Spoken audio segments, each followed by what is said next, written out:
నమస్తే మిత్రులారా, నేను మీ శ్రీనివాస్ చౌహాన్ అడ్వకేట్. మిత్రులారా, చెక్కు బౌన్స్ కేసులో కేసు నిరూపించుకునే బాధ్యత ఎవరిపైన ఉంటుంది?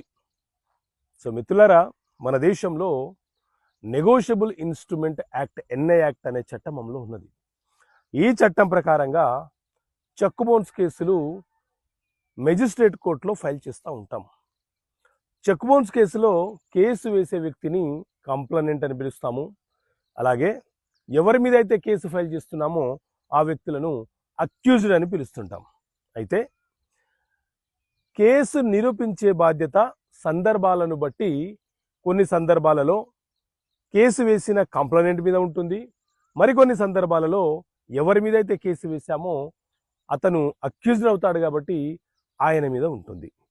నేరం జరిగిందని నిరూపించే బాధ్యత కంప్లైనెంట్కు ఉంటుంది.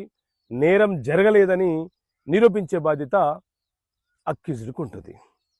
మరి ఎలాంటి సందర్భాల్లో ఉంటుంది అనంటే, ఉదాహరణకు కంప్లైనెంటు నేను పలానా వ్యక్తికి ఇంత డబ్బిచ్చాను, తిరిగి నాకు చెల్లించే క్రమంలో అతను నాకు చెక్ ఇచ్చాడు అని చెప్పి చెక్ బౌన్స్ కేసు ఫైల్ చేశాడు.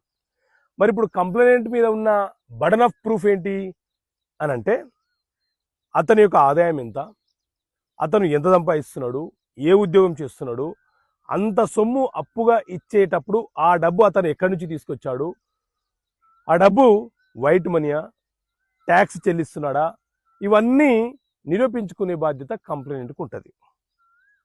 అదే అక్యూజ్డ్ ఉన్నాడు. ఎగ్జాంపుల్, అక్యూజ్డ్ నేను చెక్ ఇచ్చాను కానీ అది సెక్యూరిటీ పర్పస్లో ఇచ్చాను, లేదా అతను చిట్టీలు నిర్వహిస్తుంటాడు, వాయిదాల పద్ధతిలో అతనికి నేను సొమ్ము చెల్లిస్తుంటాను, ఆ క్రమంలో ఆ చిట్టీలు లిఫ్ట్ చేసుకున్నప్పుడు అంటే ఒకేసారి మొత్తం అమౌంట్ తీసుకున్నప్పుడు అతను సెక్యూర్ పర్పస్లో చెక్కు కావాలన్నాడు, అందుకే చెక్ ఇచ్చాను అన్నప్పుడు నిజంగా ఇతను వాయిదాల పద్ధతిలో చిట్టీలను చెల్లించాడా, అవతల వ్యక్తి చీటీ నిర్వహణ చేస్తున్నాడా, ఈ ట్రాన్సాక్షన్ అనేది చీటీల మీదనే జరిగిందా లేదా అనేది ప్రూవ్ చేసుకునే బాధ్యత అక్యూజ్డ్కు ఉంటుంది. కాబట్టి సందర్భాలను బట్టి కేసు నిరూపించుకునే బాధ్యత కొన్ని సందర్భాలలో కంప్లైనెంట్ మీద ఉంటుంది, మరికొన్ని సందర్భాలలో అక్యూజ్డ్ పైనకు వచ్చేస్తుంది.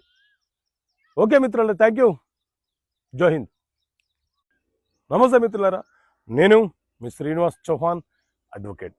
మిత్రులారా, మైనర్ల తరపున కానీ లేకపోతే మతిస్థిమితం లేని వ్యక్తుల తరపున కానీ కేసు వేరే వ్యక్తులు ఫైలు చేయడానికి అవకాశం ఉంటుందా?